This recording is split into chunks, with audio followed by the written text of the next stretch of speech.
वो है। कोई कण ऐसा नहीं जाना हो तो जब आप भावना कर रहे हैं तो आपकी भावना में जो झांकी आई वो आए हैं प्रभु। क्या जैसे हम दो मित्र मिलते हैं ऐसे भगवान से मिलकर वार्तालाप कर सकते हैं? हाँ अवश्य, बिल्कुल। इच्छा जगाओ, मिलने की इच्छा जगाओ।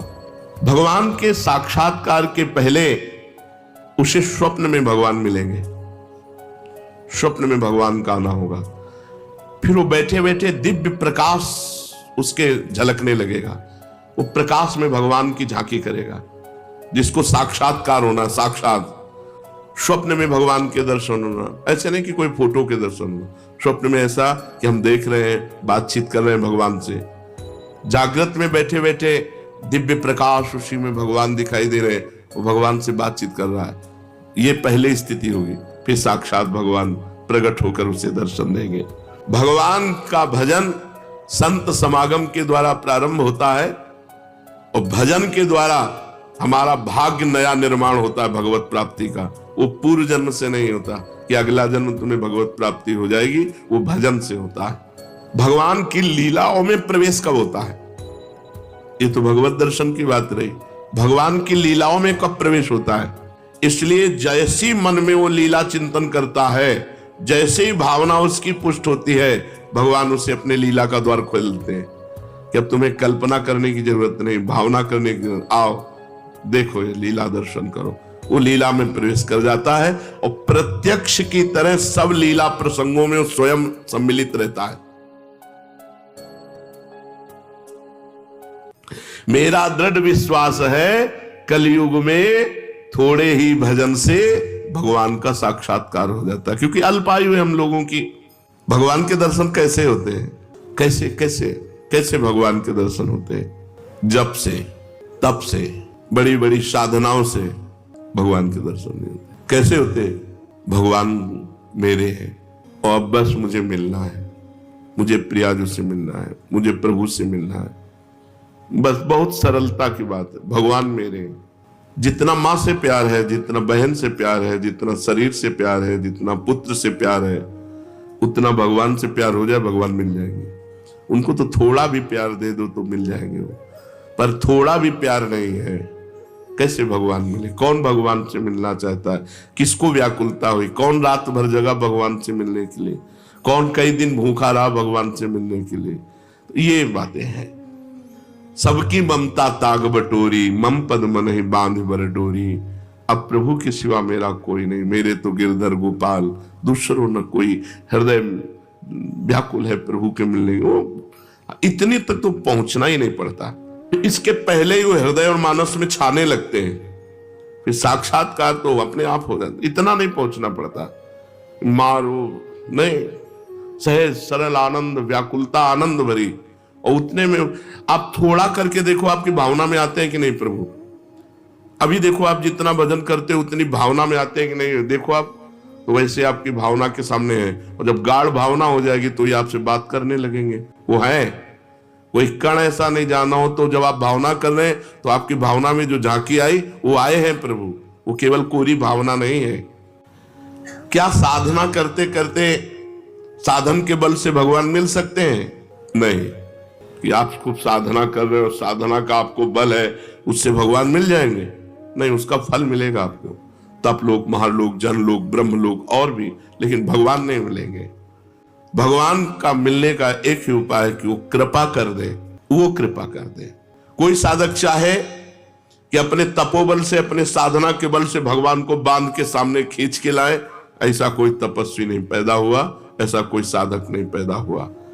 कितना भी साधन किया जाए, कितना भी योग किया जाए, परंतु भगवान के दर्शन सिर्फ भगवान की कृपा से होते हैं। वो देखकर द्रवित हो जाए कि बहुत तप कर रहा है, बहुत साधन कर रहा है, थक गया है, अब द्रवित होकर भगवान दर्शन दे रहे। लेकिन कोई अपने तपोबल से, कोई ये कि मैं साधना कर रहा हूं, भजन बल से भगवान को अधीन कर, ऐसा नहीं कर सकता। वो जब भजन करते हुए दैन्य भाव, तो भगवान द्रवित हो गए और वो दर्शन दे दिए। क्या जैसे हम दो मित्र मिलते हैं ऐसे भगवान से मिलकर वार्तालाप कर सकते हैं? हाँ अवश्य। यदि आपके अंदर भगवान से प्रेम उदय हो चुका है, तो भगवान आपसे दो मित्रों की तरह एकांत में मिलकर परस्पर वार्तालाप कर सकते हैं। बिल्कुल इच्छा जगाओ, मिलने की इच्छा जगाओ। जब एकांत में भक्त और भगवान बातें कर रहे हैं तो दूसरा देख सकता है, दूसरा सुन सकता है? नहीं। मान लो यहीं बैठकर भगवान से बातचीत हो रही हो, तो जैसे नारायण स्वामी थे, अरे भाग तू भाग, कितना भागेगा, और कपड़ा समेट के पीछे भागते, तो लोग देखते कोई नहीं सामने, बाबा पागल हो गया। कुसुम सरोवर तक दौड़ के आते, फिर लौटते, फिर मुखारबिंद तक दौड़ के जाते, फिर वहां। जब प्रेमी जनों ने पूछा तो बोले हमारी उसकी छुआछुई हो रही, वो देखो सामने दौड़ रहा है, मैं उसे पकड़ रहा हूं। लेकिन सबको लगता कि पागल हो गए हैं क्या, दौड़ रहे हो, कहते भाग तो कितना भागेगा, आज मैं पकड़ के छोड़ूंगा, और सामने कोई है नहीं। तो लोग पागल ही तो समझते थे, तभी भक्त को एक पागल संज्ञा दे दी जाती है। श्री भगवान यदि भक्त से मिलकर बातचीत कर रहे हैं और भगवान चाह ले कि हमारे और भक्त के दर्शन करके हमारे और भक्त की बात सुन ले, तो वो सुन लेगा, अन्यथा समाज में भगवान मिलकर चले जाएंगे और वो नहीं जान पाएगा। भगवान मिलने वाले हैं कैसे पता चलेगा? उसकी पूर्व की स्थिति क्या होती कि अब भगवान मिल जाएंगे, बस अब पक्का। भगवान के साक्षात्कार के पहले उसे स्वप्न में भगवान मिलेंगे, स्वप्न में भगवान का आना होगा। फिर वो बैठे बैठे दिव्य प्रकाश उसके झलकने लगेगा, वो प्रकाश में भगवान की झांकी करेगा, जिसको साक्षात्कार होना। साक्षात स्वप्न में भगवान के दर्शन होना, ऐसे नहीं कि कोई फोटो के दर्शन होना, स्वप्न में ऐसा कि हम देख रहे हैं, बातचीत कर रहे हैं भगवान से। जागृत में बैठे बैठे दिव्य प्रकाश, उसी में भगवान दिखाई दे रहे, वो भगवान से बातचीत कर रहा है, ये पहले स्थिति होगी। फिर साक्षात भगवान प्रकट होकर उसे दर्शन देंगे। प्रकाश के अगर दर्शन नहीं हुए तो भगवत दर्शन का भी अधिकारी नहीं। स्वप्न दर्शन के बाद भी दिव्य प्रकाश उसके नेत्रों के सामने छाया रहे, हर समय ललित त्रिभंगी मूर्ति सामने विराजमान है। भगवान की दिव्यता को सहन करने के लिए वो प्रकाश दर्शन आवश्यक है, इसलिए पहले भगवान प्रकाश दर्शन देते हैं। स्वप्न दर्शन, स्वप्न दर्शन ऐसे नहीं कि कोई चित्रपट के दर्शन के या तीर्थ स्नान स्थान के दर्शन के या कोई श्री विग्रह के आप मान लिए भगवत दर्शन, नहीं, साक्षात जैसा, जागृत जैसा स्वप्न में दर्शन। फिर जागृत अवस्था में प्रकाश, दिव्य तेजो पुंज में भगवान का भाव, क्योंकि भगवान के दर्शन की दिव्यता को सहने की सामर्थ्य आनी चाहिए, नहीं तो वो तेज सहन नहीं कर पाएगा। उसको ऐसा धक्का लगेगा कि एक साथ जैसे बड़ा पावर बिजली का करंट, तो मर जाएगा। ऐसे एक साथ धक्का लगेगा उसके हृदय में, झेल नहीं पाएगा। इसलिए पहले स्वप्न दर्शन, फिर भावना, फिर दिव्य प्रकाश, फिर साक्षात दर्शन। साक्षात दर्शन ऐसे भगवान के ऐसे कोई जिसको समझाने के लिए बिजली का भारी करंट मार दिया जाए, झटके में वो बस ऐसे। भगवान अनंत सामर्थ्यशाली। कहते हैं तुम घर सजाओ भगवान आएंगे। हाँ, तो मन का घर, ये बाहर वाला घर सजा ले सिले कि बाहर आप खूब सजा दो लीप पोत के, तो भगवान यहां मन रूपी घर को, मन से संसार रूपी कूड़ा निकल जाए, दैवी संपदा आ जाए, मन मंदिर बना लो, मन सजा लो, मन के दुर्गुण हटा लो, मन को संसार से खाली कर दो, भगवान आ जाएंगे। मन रूपी घर को सजाना। क्या भगवत प्राप्ति प्रारब्ध में लिखी है कि तुम्हें जाओ इस जन्म में भगवत प्राप्ति हो जाएगी? नहीं। भगवान का भजन संत समागम के द्वारा प्रारंभ होता है और भजन के द्वारा हमारा भाग्य नया निर्माण होता है भगवत प्राप्ति का। वो पूर्व जन्म से नहीं होता कि अगला जन्म तुम्हें भगवत प्राप्ति हो जाएगी, वो भजन से होता है। क्या प्रारब्ध बाधा पहुंचा सकता है?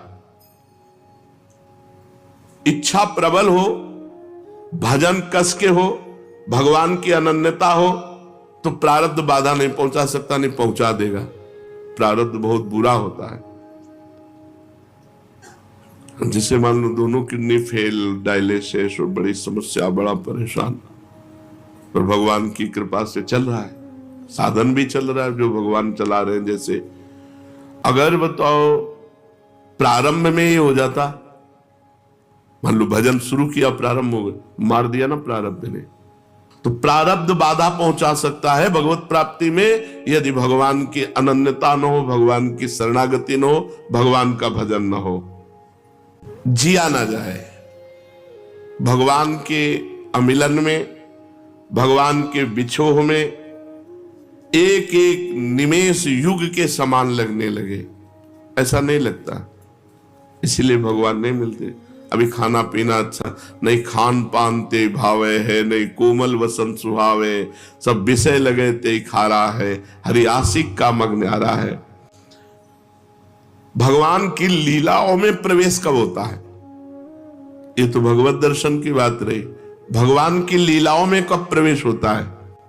जब भगवान की अखंड स्मृति जागृत हो जाती है, हर समय भगवान नाम चल रहा है और वो श्रद्धा भगवान की लीलाओं का चिंतन करता रहता है, अपने इष्ट की लीलाओं, अखंड स्मृति और लीलाओं का चिंतन, और उसके अनुसार अपने स्वरूप को देखता रहता है। जैसे अपने लोग सहचरी भाव,